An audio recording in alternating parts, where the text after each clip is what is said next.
લોકો ઘાયલ।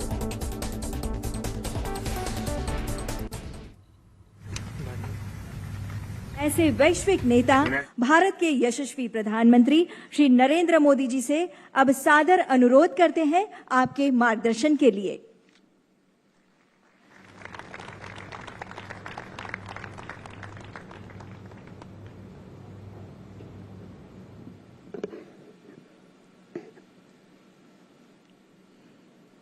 United Nations के सेक्रेटरी जनरल एंटोनियो गुटेरस जी,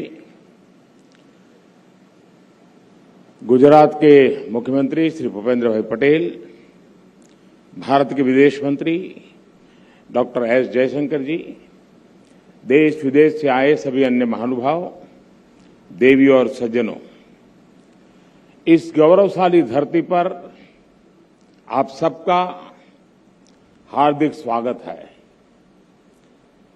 एंटोनियो गुटेरस जी के लिए तो भारत दूसरे घर जैसा है। आपने अपना युवावस्था में बहुत बार भारत की यात्रा भी की है। गोवा से आपके पारिवारिक संबंध भी है। मुझे ऐसा लग रहा है कि मैं गुजरात में आज अपने परिवार के ही किसी सदस्य का स्वागत कर रहा हूं। एंटोनियो गुटेरस जी, आपका यहां आने के लिए बहुत बहुत आभार, बहुत बहुत अभिनंदन।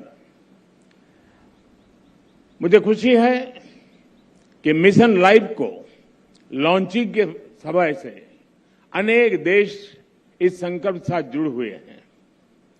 मैं फ्रांस के प्रेसिडेंट श्री मैक्रो, यूके के प्रधानमंत्री लीज ट्रस, गुयाना के प्रेसिडेंट इरफान अली, अर्जेंटीना के प्रेसिडेंट आल्वो फर्नांडिज, मॉरिशस के प्रधानमंत्री प्रवीण जगन्नाथ, मेडागास्कर के प्रेसिडेंट एंडी रॉजर जी, नेपाल के प्रधानमंत्री शेर बहादुर जी, मालदीव के भाई सोली जी, अर्जेंटीना के मिनिस्टर जेरी एल्वेजिका, इंडोनेशिया के प्राइम मिनिस्टर काया कलास का हृदय से धन्यवाद करता हूं। साथियों, ये आयोजन हमारे राष्ट्रीय गौरव सरदार वल्लभ भाई पटेल की विशाल प्रतिमा स्टैच्यू ऑफ यूनिटी के सानिध्य में हो रहा है और क्लाइमेट चेंज के खिलाफ लाइफ में यूनिटी ही सबसे महत्वपूर्ण फैक्टर है। दुनिया की सबसे बड़ी प्रतिमा हमें पर्यावरण से जुड़े ऊंचे लक्ष्य तक तय करने और उन्हें पूरा करने की प्रेरणा देगी। साथियों, जब प्रतिमान विशाल होते हैं तो कीर्तिमान भी विशाल होते हैं। इस कार्यक्रम का आयोजन गुजरात में होना बहुत मायने रखता है और ये बिल्कुल उपयुक्त भी है। गुजरात भारत के उन राज्यों में से एक है जिसने सबसे पहले रिन्यूएबल एनर्जी और एनवायरमेंट प्रोटेक्शन की दिशा में काफी बहुत कदम उठाना शुरू कर दिया था। चाहे बात नहरों पर सोलर पैनल लगाने की हो या सूखाग्रस्त इलाकों में जल स्तर बढ़ाने के लिए वाटर कंजर्वेशन का अभियान हो, गुजरात हमेशा एक प्रकार से लीडर के रूप में, एक ट्रेंड सेटर के रूप में रहा है। साथियों, क्लाइमेट चेंज को लेकर ऐसी धारणा बना दी है जैसे सिर्फ पॉलिसी से जुड़ा विषय है, लेकिन जैसे ही हम इस मुद्दे का पॉलिसी से जोड़कर देखने लगते हैं, जाने अनजाने में हमारे मन में ये बात बैठ जाती है कि इस पर सरकार ही कुछ करेगी, या फिर ये सोचते हैं कि अंतर्राष्ट्रीय संस्थाओं को इस पर कोई कदम उठाना चाहिए। ये बात सही है कि सरकार, अंतर्राष्ट्रीय संस्थाएं, उनकी भूमिका बड़ी है और वो इसे संभाल करने का प्रयास भी कर रहे हैं, लेकिन हम सभी देख सकते हैं कि अब इस मुद्दे की गंभीरता चर्चाओं से बाहर निकलकर दुनिया के हर कोने में, हर घर में आज नजर आने लगी है। क्लाइमेट चेंज से हो रहे बदलाव लोग अपने आसपास महसूस करने लगे हैं। पिछले कुछ दशकों में हमने इस दुष्प्रभाव को और तेज देखा है, अप्रत्याशित आपदाओं को झेला है। आज हमारे ग्लेशियर्स पिघल रहे हैं, समुद्रों का जलस्तर बढ़ रहा है, हमारी नदियां सूख रही है, मौसम अनिश्चित हो रहे हैं और ये बदलाव लोगों को सोचने पर मजबूर कर रहे हैं कि क्लाइमेट चेंज के मुद्दे को सिर्फ पॉलिसी मेकिंग के लेवल पर ही नहीं छोड़ा जा सकता। लोग खुद महसूस करने लगे हैं कि एक व्यक्ति, एक परिवार और एक समुदाय के तौर पर उन्हें इस धरती के लिए, इस प्लेनेट के लिए कुछ न कुछ जिम्मेवारी उठानी चाहिए, खुद ने भी कुछ करना चाहिए। लोग जानना चाहते हैं कि अपने खुद के प्रयत्न में या परिवार के साथ और अपने समुदाय के साथ मिलकर वो कौन से कदम उठा सकते हैं जिससे धरती की सुरक्षा हो सके, इस पृथ्वी की सुरक्षा हो सके। इन सारे सवालों का जवाब मिशन लाइफ में है। मिशन लाइफ का मंत्र है लाइफस्टाइल फॉर एनवायरमेंट। पृथ्वी पर रहने वाले प्रत्येक व्यक्ति को व्यक्तिगत प्रयासों की कामना के साथ ही आज ये मिशन लाइफ का ये विजन दुनिया के सामने रख रहा हूं। मिशन लाइफ इस धरती की सुरक्षा के लिए जन जन की शक्तियों को जोड़ता है, उनका बेहतर इस्तेमाल करना सिखाता है। मिशन लाइफ क्लाइमेट चेंज के खिलाफ लड़ाई का लोकतांत्रिक डेमोक्रेटिक एक प्रकार से उसका विस्तार कर रहा है, जिससे हर कोई अपने सामर्थ्य के हिसाब से योगदान दे सकता है। मिशन लाइफ इस बात पर भरोसा करता है कि छोटे छोटे प्रयासों का भी व्यापक प्रभाव हो सकता है। मिशन लाइफ हमें प्रेरित करता है कि हम सब अपनी रोजमर्रा की जिंदगी में ऐसा बहुत कुछ कर सकते हैं जिससे पर्यावरण की सुरक्षा हो। मिशन लाइफ ये मानता है कि अपनी लाइफस्टाइल में बदलाव करके एनवायरमेंट की रक्षा की जा सकती है। ये आपको दो बहुत दिलचस्प उदाहरण देना चाहता हूं, बड़ी सरल बातें मैं बताना चाहता हूं। आपने देखा होगा कुछ लोगों को एसी का टेम्परेचर 17 डिग्री या 18 डिग्री सेल्सियस पर रखना बहुत पसंद होता है, लेकिन एसी का टेम्परेचर इतना कम करने के बाद यही लोग सोने के समय कंबल या रजाई का सहारा लेते हैं।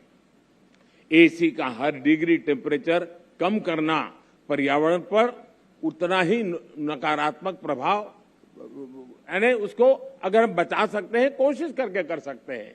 यानी हम अपनी लाइफस्टाइल को ठीक करके हम तो पर्यावरण की कितनी बड़ी मदद होगी। लाइफस्टाइल से जहां भी एक और उदाहरण मैं बताना चाहता हूं, हम देखते हैं कि कुछ लोग 5 किलोमीटर प्रति लीटर के एवरेज वाली गाड़ी लेकर के जिम जाते हैं और जिम में ट्रेडमिल पर जमकर अपना पसीना बहाने की कोशिश करते हैं।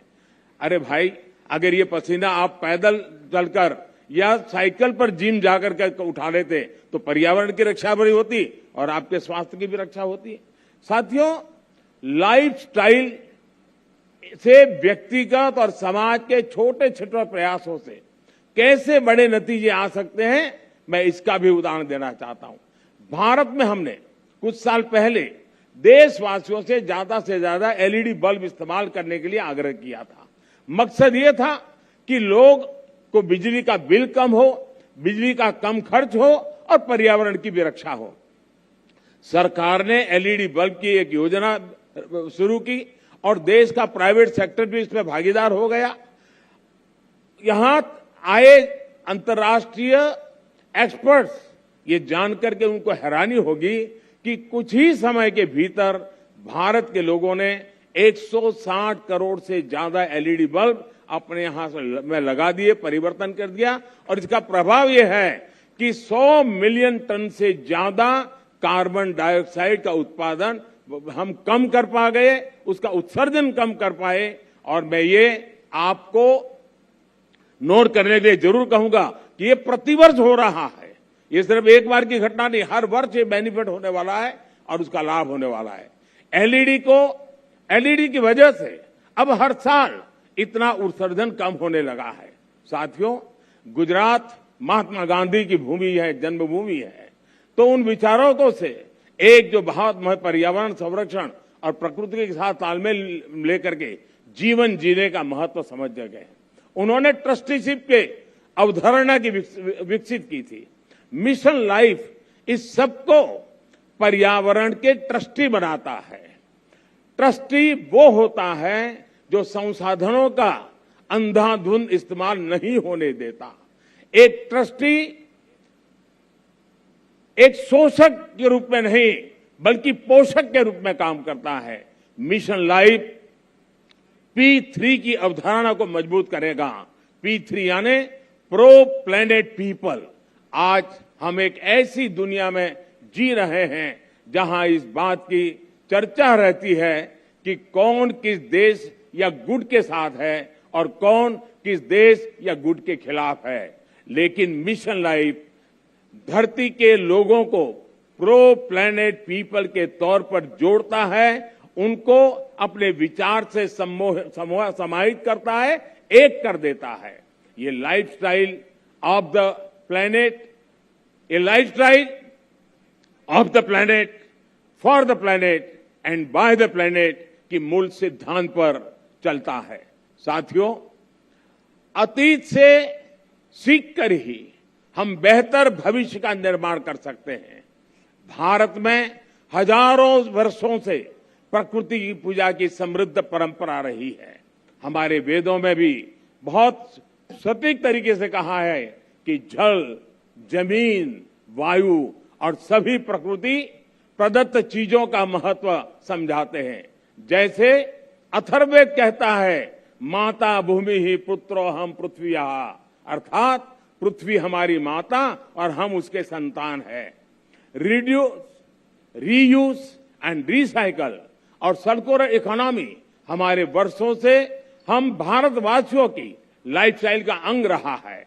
और हम सभी जानते हैं कि दुनिया के कई हिस्सों में, कई देशों में ऐसी प्रथाएं आज भी है, प्रचलित है, जो हमें प्रकृति के साथ तालमेल बिठाकर चलने के लिए प्रेरित करती है। मिशन लाइफ प्रकृति के संरक्षण से जुड़ी हर इस लाइफस्टाइल को समाहित करेगा, जिसे हमारे पूर्वजों ने अपनाया था और जिसे हम अपने जीवन शैली का हिस्सा बना सकते हैं। साथियों, आज भारत में सालाना प्रति व्यक्ति कार्बन फुटप्रिंट करीब 1.5 टन ही है, जबकि दुनिया का औसत 4 टन प्रति वर्ष का है। फिर भी भारत क्लाइमेट चेंज जैसी वैश्विक समस्या के समाधान के लिए सबसे आगे आकर काम कर रहा है। इसने उज्ज्वला योजना शुरू की ताकि कोयले और लकड़ी से धुएं से मुक्ति मिले। हम वाटर सिक्योरिटी को ध्यान में रखकर भारत में हर जिले में 75 अमृत सरोवर आज बनाने का बहुत बड़ा अभियान चला रहे हैं। हमारे यहाँ वेस्ट से वेल्थ पर अभूतपूर्व बल दिया जा रहा है। आज भारत के पास विश्व में रिन्यूएबल एनर्जी को चौथी सबसे बड़ी क्षमता के रूप में हमने उभार पाए हैं। आज हम विंड एनर्जी में भी चौथे नंबर पे हैं, सोलर एनर्जी में भी 5वें नंबर पे हैं। पिछले 7-8 वर्षों में भारत की रिन्यूएबल एनर्जी की क्षमता करीब 290% का इजाफा हुआ है। इससे हमने इलेक्ट्रिक क्षमता का 40% नॉन फॉसिल फ्यूल यानी उस सोर्स को ही हासिल करने का लक्ष्य अब भी हमने समय सीमा से 9 साल पहले हासिल कर लिया है। हमने पेट्रोल में 10% इथेनॉल ब्लेंडिंग का लक्ष्य भी तय किया था और उसे भी समय सीमा से 5 महीने पहले ही हमने पूरा कर लिया है। अब भारत पेट्रोल में 20% इथेनॉल ब्लेंडिंग के लक्ष्य पर काम कर रहा है। हाइड्रोजन इकोसिस्टम के लिए भारत पर्यावरण के अनुकूल ऊर्जा स्रोत की तरफ भी बहुत तेजी से कदम बढ़ा रहा है और ये गुजरात ग्रीन हाइड्रोजन के लिए हब के रूप में विकसित होता चला जा रहा है। इससे भारत और विश्व के कई देशों को नेट जीरो के अपने लक्ष्य को हासिल करने में बहुत बड़ी मदद मिलेगी। साथियों, आज भारत प्रगति भी कर रहा है और प्रकृति भी का उतना ही उत्तम उदाहरण बना करके तालमेल के साथ जीने का एक रास्ता को बना रहा है। आज भारत विश्व की 5 की बड़ी अर्थव्यवस्था भी बना है। हमारा वन क्षेत्र भी बढ़ रहा है। अन्य जीवों की संख्या में भी हमारी यहाँ लगातार वृद्धि हो रही है। भारत अब दुनिया के साथ अपनी भागीदारी का और ज्यादा बढ़ाना चाहता है। वन सन, वन वर्ल्ड, वन ग्रिड जैसे अभियान ऐसे ही लक्ष्यों की तरफ हमारे संकल्पों को मजबूत करते हैं। Coalition for disaster resilient infrastructure, इसके निर्माण का नेतृत्व करके भारत पर्यावरण सुरक्षा के प्रति अपनी अवधारणा से दुनिया को अवगत करा चुका है। मिशन लाइफ इसी कड़ी में एक अगला कदम है। साथियों, सेक्रेटरी जनरल एंटोनियो गुटेरेस मेरी इस बात से सहमत होंगे कि जब भी भारत और संयुक्त राष्ट्र ने मिलकर काम किया है, दुनिया को बेहतर बनाने को नए रास्ते मिले हैं। भारत ने अंतर्राष्ट्रीय योगा दिवस का प्रस्ताव दिया था, जिसे संयुक्त राष्ट्र को समर्थन दिया था, और आज संयुक्त राष्ट्र के समर्थन के कारण दुनिया के करोड़ों लोगों के स्वस्थ जीवन की प्रेरणा का योग एक कारण बन गया है। वैसा ही एक उदाहरण इंटरनेशनल ईयर ऑफ मिलेट का है। भारत अपने पारंपरिक और पर्यावरण के अनुकूल मोटे अनाज से दुनिया को जोड़ना चाहता था। संयुक्त राष्ट्र ने इसका भी समर्थन किया। हम अगले साल इंटरनेशनल ईयर ऑफ मिलेट मनाने वाले हैं, लेकिन अभी से दुनिया भर में इसकी चर्चा प्रारंभ हो चुकी है। मुझे विश्वास है कि संयुक्त राष्ट्र के समर्थन से मिशन लाइफ को विश्व के हर कोने में, हर देश में, हर नागरिक तक पहुंचाने में बहुत बड़ी सफलता मिलेगी। हमें एक मंत्र को याद रखना है, प्रकृति रक्षति रक्षिता, अर्थात जो प्रकृति की रक्षा करते हैं, प्रकृति उनकी रक्षा करती है। मुझे विश्वास है इसी मिशन लाइफ पर चलते हुए एक बेहतर दुनिया का निर्माण कर पाएंगे। आप सभी का एक बार फिर मैं आभार व्यक्त करता हूं, और यूएन के इस समर्थन के लिए मैं फिर से एक बार हृदय से धन्यवाद करते हुए मेरी वाणी को विराम देता हूं। धन्यवाद।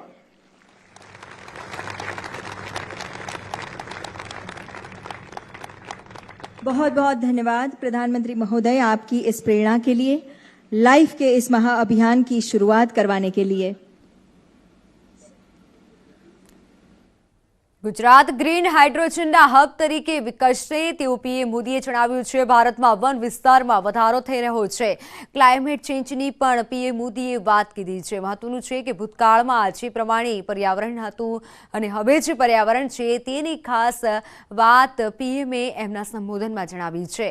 ક્લાઇમેટ ચેન્જ સામે ભારત સૌથી વધુ કામ કરે છે તેવું પીએમનું કહેવું છે, અને એલઈડી બલ્બના માધ્યમથી પ્રદૂષણ ઘટાડ્યું છે તેવું પીએમએ જણાવ્યું છે। પીએમએ પોતાના સંબોધનમાં पर्यावरण बचाव पर खास करीने भार मूक्यो छे, अने भूतकाळमां जे पर्यावरण हतुं अने हवे जे पर्यावरण थई रह्युं छे तेनी खास करी अने वात करवामां आवी छे।